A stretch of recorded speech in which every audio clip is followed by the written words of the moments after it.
started on my video momentarily, but I want you guys to see this. This is a 1960s type tile.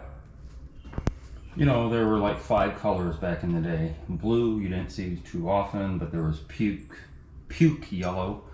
There was green, olive drab green. There was pink. There are some whites, and I might be missing a color or two. Like I said, blue you didn't really see too often. I like this this little half herringbone that they did at the bottom here. You rarely see something like that on builder's grade. So to be fair, this whole neighborhood is from the 1960s.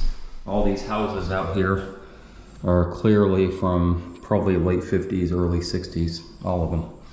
And this is no exception. And this is the way things were done, floated. They went through a lot of labor to, you know, like screed everything, screed these walls. See how thick this is?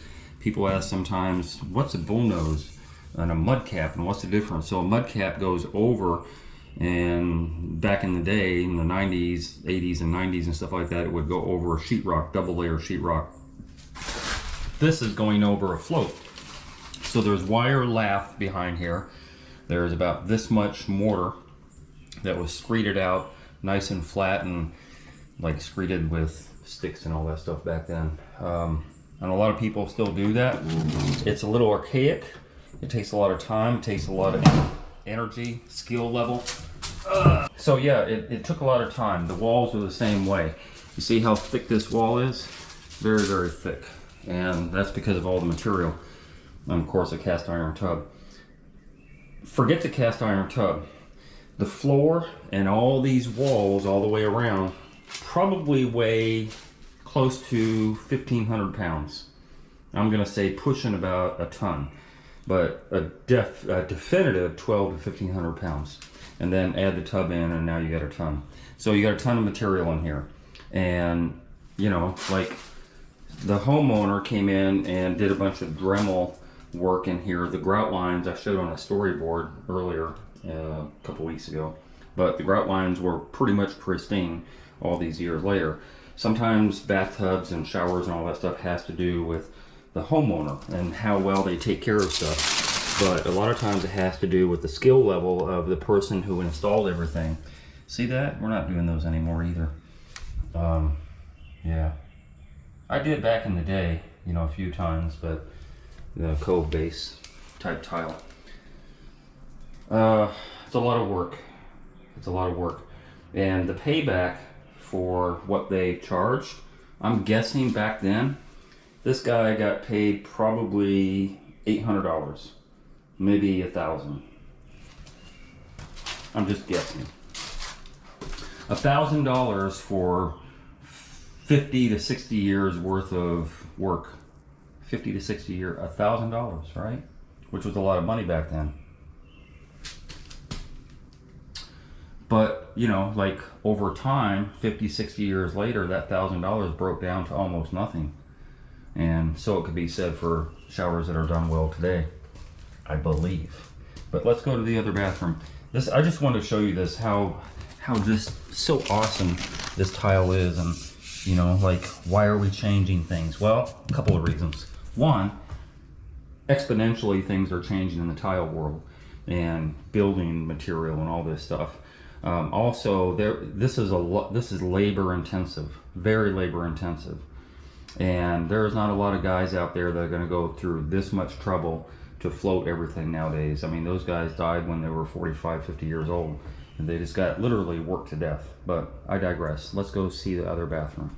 Okay, so this is the other bathroom, and a little clarification. While I was gone, I actually researched the average male died in the 1960s, early 1960s, at about 64, 65. So it wasn't 45 or 50 as I said, but still that's pretty young. That is pretty young. So this is a marble shower, obviously. Everything in here is natural stone marble. And it's a little bit difficult for me to go through the subject that I want to keep at hand, which is price structure, because I also want to kind of decipher some of the things in regard to this type of tile and this type of bathroom and why things happen the way they did, and just kind of disseminate some of my work, which I'm going to do. But let me get to the price structure thing first, because that's why I came on this video. And I've never done one before. There's this weird little secret about tile guys not disclosing pricing, and I'm not really sure why. I think because some things are not ambiguous, right? If you're going to get a roof done, somebody can come in and say, oh, I charge about 5 or 6 grand for a roof, or 7 grand or whatever. Almost, HVAC, I'm going to charge X amount for an air conditioner, and pretty much across the board pricing is what you'll get for the most part. But this is a creative endeavor, as woodworking is, and some of the things that you're specifically having somebody come in, and it's a craft, and that's why it's a bit ambiguous, I guess. And why we don't discuss it, I'm not really sure. One of the first things, and I did a video some years ago, probably 5 or 6 years ago, about how I charge. I don't know where that video's at. It's lost in the maze of all my videos, but it's somewhere. And I went over about location and all these different variables. They are variables on how I charge, and it almost never has anything to do with the income of the person, because I know there's some fallacy out there that well, maybe true with some contractors. They pull up and they see a Beamer, a Mercedes, or maybe a Ferrari, and they're going to charge more, and I don't charge that way. So I charge according to my time, and I know what my time is worth. But having said that, there's a lot of preliminary things that I go through. So when I'm talking to a prospective client, then I'm asking them, say on the phone, if we're having a conversation on the phone, how old is the house? Oh, this house is built in 1960. Oh, really? So you're going to have cast iron pipe. You're going to have iron pipe and cast iron drain and cast iron toilet. Although this is retrofitted with PEX and PVC, but I'm just saying, I have to go through a lot of different stuff in order to kind of summarize what I charge for something. So bear with me. Yes, age of the house matters. It's going to tell me what I need to know as far as time I'm going to spend and tear outs and all that stuff. Like the other bathroom, for example, right? It's a small bathroom, but you're going to get charged a whole lot more for a small bathroom that was built in 1960 than you are for a small bathroom built in 2011. That's just the nature of the beast. There's a lot of material in there. And part of that early death that I was talking about, not just the labor part, but also that stuff is full of asbestos, without a doubt. The first thing I ask, how old is the house? Second thing I ask is, what does the bathroom look like now?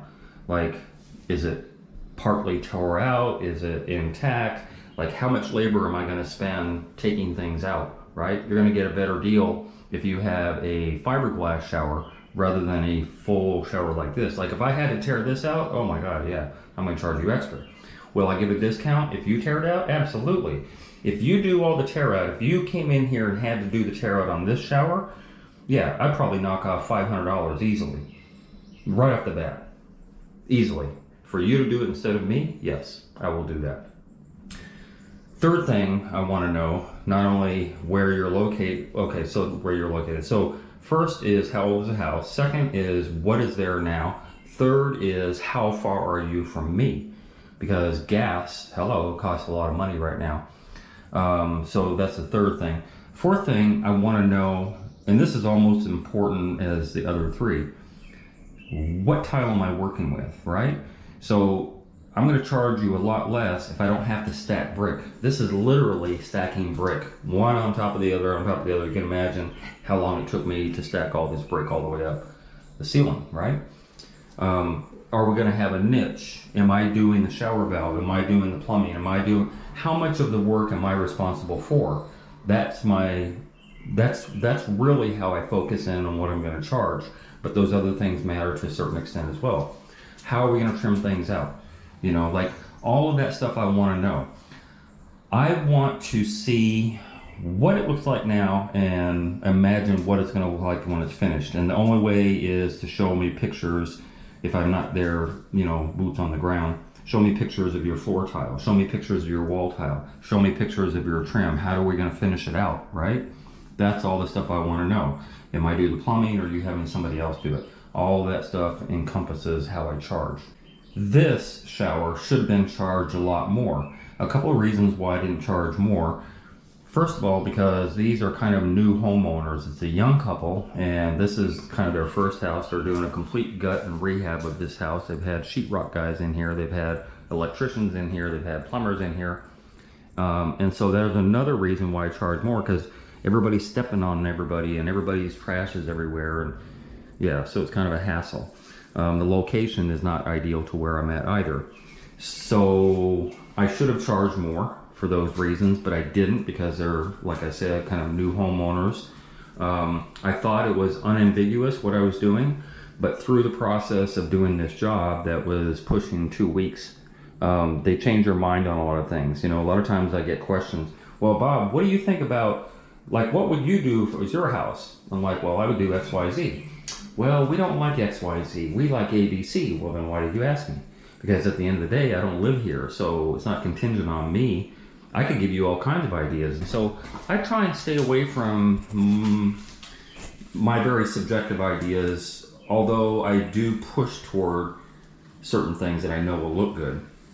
So they were across the board. They wanted this mosaic, this hexagon mosaic, out here as well on this floor, and I talked them out of it. They were back and forth.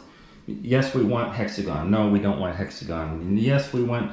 Can we do a large format tile? Yeah, we can do large format tile. Nah, we want hexagon. Hexagon, really? Like, okay, you're just gonna have hexagon, hexagon, hexagon. I wouldn't have done hexagon on the niche.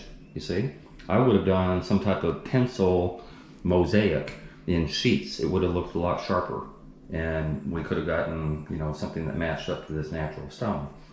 They wanted to do butt joints. So wherever the tile meets the next tile on here, they just wanted it to stop and have an edge showing. And, you know, like, we want it simple. Yeah, but that's too simple. You know, just have the finished edge or the factory edge showing right here. No, why would you do that? So, you know, like I said, through a lot of wrangling back and forth between three of us, I finally suggested this OG, which I call chair rail, and they liked the idea, but they couldn't imagine the product finished. And I had to show them a picture in order to, like, make them see it my way, because I just think it's a sharper look than if it had just been bland. And I also suggested the contiguous curb top go inside the niche windowsill design, because I've done that before and I think it looks sharp and has a little overhang, and I like that. So the OG came out really nice with the 45 cuts all the way around. So all those things, everything, you know, like what am I responsible for? For example, another reason I didn't charge as much, not only because they were a younger couple, but when I came in here, a lot of the prep was done. So he already had, you know, all of his walls somewhat flat. They really weren't, and I'm going to get to that later. Somewhat flat. He had 2x12, not 2x6, but 2x12 blocking all the way around here. He had already built out the niche. He had already built out this little cubby for her shaving her foot, feet, legs, whatever. Shaving her foot. So a lot of the prep was already done. The plumbing was already done. I didn't have to change out the valve. You know, the drain was already set, you know, and all that stuff. Although I put the cap in and poured the pan and all that stuff. So another reason I knocked off a little bit of money is because a lot of that stuff I did not have to do. But the prep still has to be on point. And some of his prep wasn't on point. So I just kind of let him know some of these things that needed to be done before I showed up, and then he had them done. And so, you know, they saved a little bit of money. But at the end of the day, I actually lost money on this job. Like, I wouldn't have never charged had I known. That's another thing too. They didn't have the proper material. He did the measurement, not me. So we ended up getting more boxes. I think he had 3 or 4 boxes, when the reality is it took about a dozen boxes to make this happen, right? So I didn't have the mix match of tile that I preferred, because he did the measurement. And I would rather do the measurement, you know, because I know how much tile is going to be used. And I always default on the highest number rather than the lowest. So there was a lot of, again, ambiguity as to what was going to be done and how it was going to look and all that stuff. And plus, you know, the material. Another thing too, this tile is anything but rectified. Rectified meaning every tile matches every other tile. No. Some of it, most of it's kind of thick, some of it's kind of thin, some of it's kind of thicker than others, and some of those thicker ones I just threw away because it wasn't going to work. They are not all the same size. I literally, I don't know if I can find any. I don't know if I can find any here now. I literally had trouble with a bunch of these tile not matching up to the one next to them. There's a lot of things that go into an estimate, but at the end of the day, I think I charge these guys $5,000. $5,000 is not a lot of money for the amount of time and effort that I had to go through with this shower. Yes, it is a small bathroom, but it's still a lot of time and effort because of the type of tile, right? A fair price, had I known a lot of the things that I didn't know then, the fair price would have been probably about $7.5 to $8. About $7.5 to $8 to me would have been fair. Then when things go awry and they change their mind and they don't have the right tile and all that stuff, I'm like, oh, okay, I pushed in a little extra money and I can deal with these little hiccups. But the hiccups along the way for a better deal did not benefit me at all. At the end of the day, it's not a big deal. I'll make up that somewhere else, but it's not ideal. It's not what I would have done. There are some lippage going on here, and that's the nature of the beast. You can't use leveling clips on this tile, and that's unfortunate because some of it is bowed, and as I said before, some of it is not the same thickness as others. So there's some slight lippage going on, which I don't like. I really don't. No tiler likes to see lippage on his tile. And it's very slight, some of it more than others. It's hard to see through the camera, and the lighting sucks, but there is some lippage. I've done bucket tests before where I slide a bucket across the floor, and my bucket would tip over on this floor, without a doubt. There's not a whole lot, but enough to bother me. I don't know if I can find any. Yeah. It's hard for the camera to see, but it's definitely there. It's very slight, but it's not preferable. So, that being said, that's another reason that I kind of underbid on this. I know in California, a job like this, California, New York, Chicago, some other major cities, because the cost of living is more, that this job would probably run out there a good solid 12, maybe 14,000 to do a job like this. Here, I would be comfortable, as I said, at about 8,000 would take care of me having to go through all of this stuff. And understand something else too. When we charge something, right, we have to figure in taxes. We have to figure in gas and wear and tear on the vehicle. We have to figure in if we have help, we got to pay the help. So you're going to get charged more because I've got a helper that I've got to pay.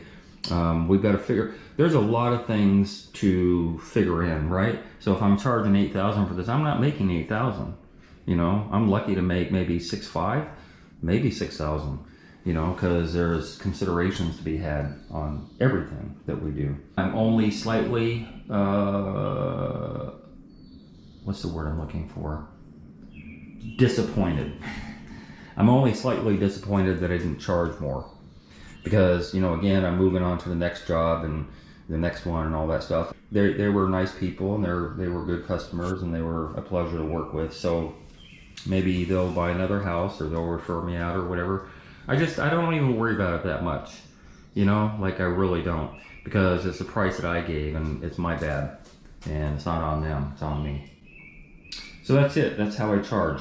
There's a lot of considerations going on when you run your own business. You have a lot of payouts that you have to make, and that gets deducted out of what you're making. I hope that helps somebody, and I'm out of here. I never charge for material. So that material in there, the objective material, meaning the building stuff, the thin set, the mortar, the 2x4s, the pan liner, etc., etc. All that stuff in that bathroom probably cost about $400 to $500. $400 to $500. Straight, no markup. I don't do markups on my material.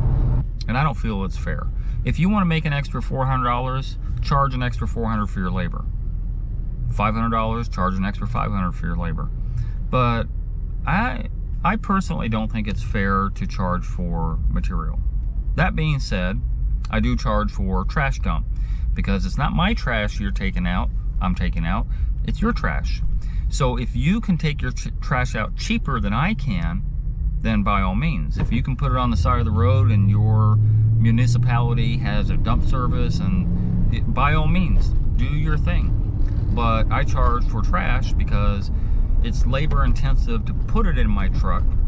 So there's that. It's time out of my day to go to the dump, and then the dump is charging me. So yes, I have a nominal fee for a load of your trash. So it has nothing to do with, well, why do you need half up front? I'm paying for material. Of course you are. And you're paying for it with a discount. Because another thing that I do, my veterans discount, you get. So if I'm spending $500 in material, you're getting 10% off of that. Because I can. I just do that by default. And that's about it. If I think of anything else, I'll put it in the video later. What do you guys think about me being in front of the camera? It's just weird. It's like all these contractors that do their YouTube channels are facing you and talking to you on the camera. As they're doing the work, they're taking the camera around with their mug in the camera. What do you think about that? It's never really dawned on me. I do it extremely rarely. And I've never done it on videos in the past. If you go back, you know, like 8, 9, 10 years ago, I've never done that. People didn't even know what I look like. What do you guys think? Do you think I should be in front of the camera when I'm talking on a video? Put it in the comment section if you think you want to see my ugly mug or not. Like, it's just a weird thing that I notice a lot of people on YouTube talking in front of the camera with their face. It's a little weird to me. Hey, if you enjoyed that video and you learned something, consider being a Patreon member. $5, $10, $15 a month would help me greatly produce more videos. I make nothing from YouTube at all.